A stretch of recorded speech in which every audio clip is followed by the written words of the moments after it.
Hello, you wonderful people, and welcome back to Comic Hunters. I know it has been a while, but there's a reason for that.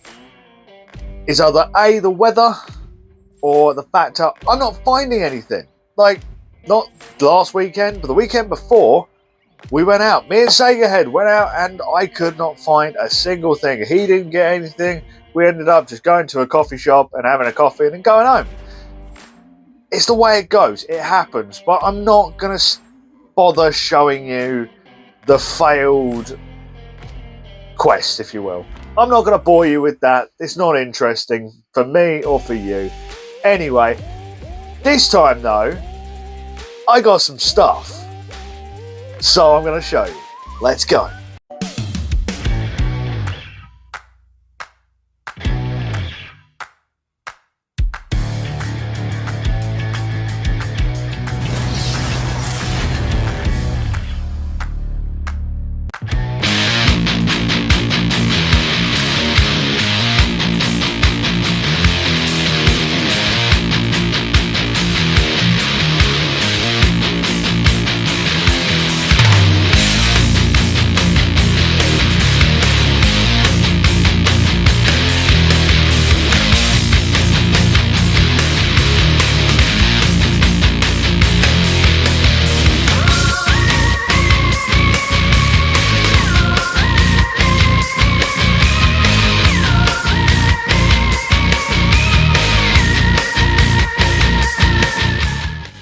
So, this is where you think I turn up to the car boot and find loads of stuff. You're wrong. So, confession time. I haven't found anything for so long, I've decided not to film on this one occasion. What you're seeing behind me, well, on the screen, is you're seeing a failed attempt at a hunt. It is a failed attempt. Again, I'm not going to show you because it's boring. I didn't find anything. But the one I did find stuff, I didn't film. So maybe it's the universe telling me I need to stop filming while I'm hunting, or in fact I'm just getting really unlucky. Either way, let's just skip this whole middle bit where I show you all the car boot, because this is not the car boot, I found it, and let's just go into the fun stuff and I'll show you the comics.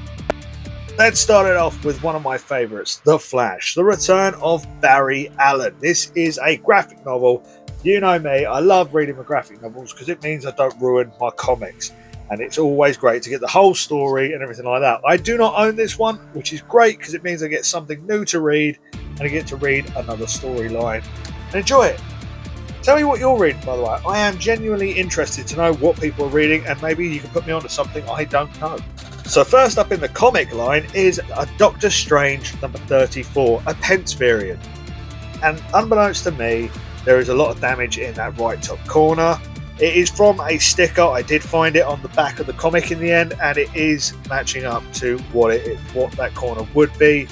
It happens. Things get damaged in transport, or when you first get them you don't see it, because I did get this in a rather large bundle. So it happens sometimes. Never mind. Bad on me, but at least I've got another Doctor Strange to read and enjoy. Here's something you don't see that often. It's a Commissioner Gordon number 1, a one-shot from May 2009. What am I talking about? Battle of the Cow. You don't see something like this that often. I am very intrigued. It looks in really great condition. It's not dirty at all. It's not many spine ticks at all. So absolutely over the moon with that. So a while ago, I picked up a 0 and a number 1 of this. That's the Ray. So here is number 2, 3, 4 and 5 for my collection. Brilliant. I love having complete runs. I know it's not a complete run, but we're getting there. It's going in that direction. And the first ones are normally the hardest to find. So here's a bunch of the Marvel's first family. We've got Fantastic Four, 229 to start with. Again, got these all in a rather large bundle. So is a mix here of Pence variants and Cent variants. So I say variants, they're not variants, but you know what I mean. So 229. We also have 265, who is joining the Fantastic Four. That's a great issue. 266, 267, Now we go into the pence variants with 233 and 235. All in brilliant condition. I love that Johnny Storm blazing on the front of the cover there. It looks awesome. This next one's great.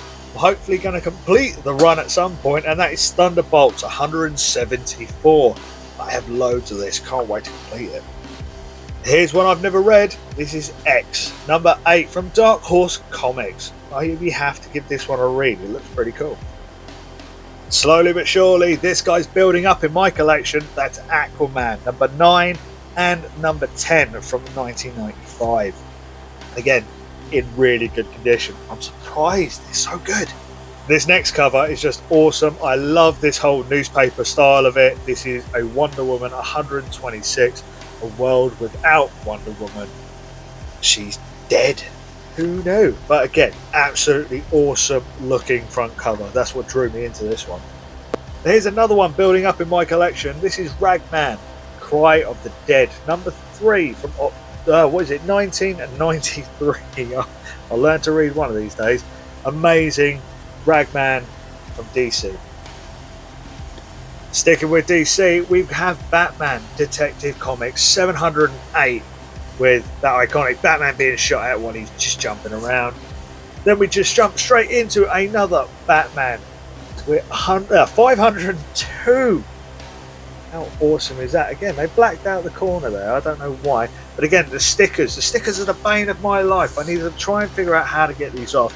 And of course, we finish up the Batman run with Batman and Robin Adventures number 17 from that classic cartoon that we all know and love. I love this. This looks awesome. Here's one for you movie buffs. This is Marvel presents Paramount Comics Spectacular Mission Impossible number 1. How awesome does that look? I am quite intrigued. I can't wait to read this. My missus might really enjoy this because she is a big movie buff and she does enjoy the Mission Impossible movies. So here's most people's favourite Avenger, and that is the Invincible Iron Man. And this is number 3. It's quite a modern one, to be honest. So we have a number 3 there. So here's an Iron Man from 1995, the Invincible Iron Man from Marvel Universe 323. Again, in a really good condition. It's a little bit of whitening on the spine, but really cool. Hawkeye's Revenge. That's an interesting one. Let's move over to a mix of the pair, mix of modern and old school style of artwork. I think this is the Invincible Iron Man number 69. Manhunt part 5 of 5. I really like that cover. I really like this cover. And as I speak about artwork, here is some classic Iron Man artwork for you with 298 from 1993. This is just classic looking Iron Man artwork. As we go over to 302 with Venom on the front, we got 306 with the suit looking a bit buff, and then to 319, which I think I have another copy of anyway, but it's always nice to maybe get a better version. I will have to check. But a lovely rich vein of Iron Man there for you. Oh, great to add to the collection. I'm trying to have a complete run of Iron Man, and that just goes one step closer to doing it. So it feels like it's been a bit of a minute since I've done this, and that's it. We're on the pick of the hunt.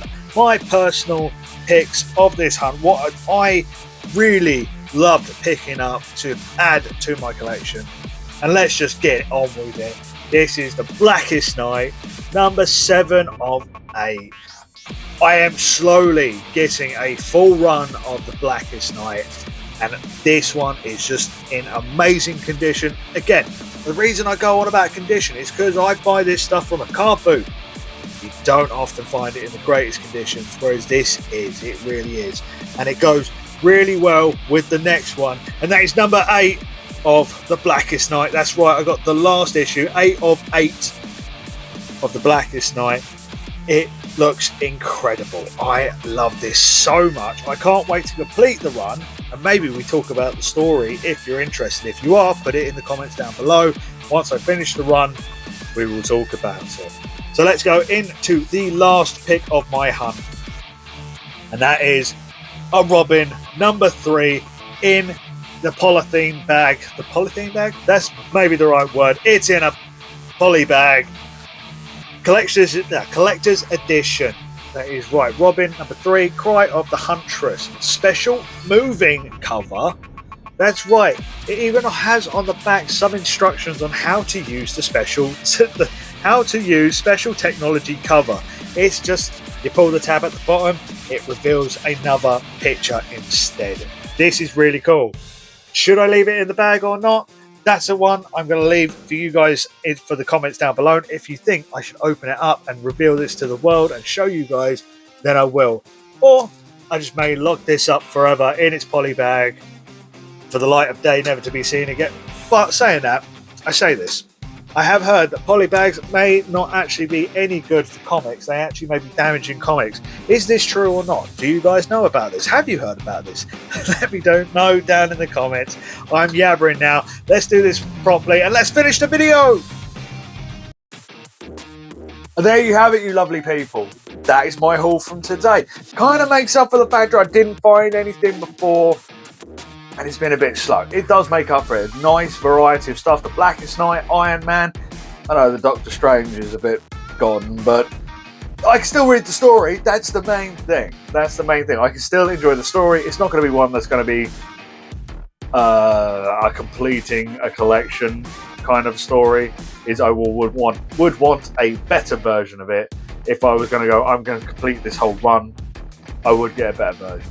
But I can still read it. That's the main thing right now. But enough from me, guys. I'm rambling. It's been a while since I've done this. Remember that you guys are awesome, and I'll see you in another Comic Hunters, hopefully.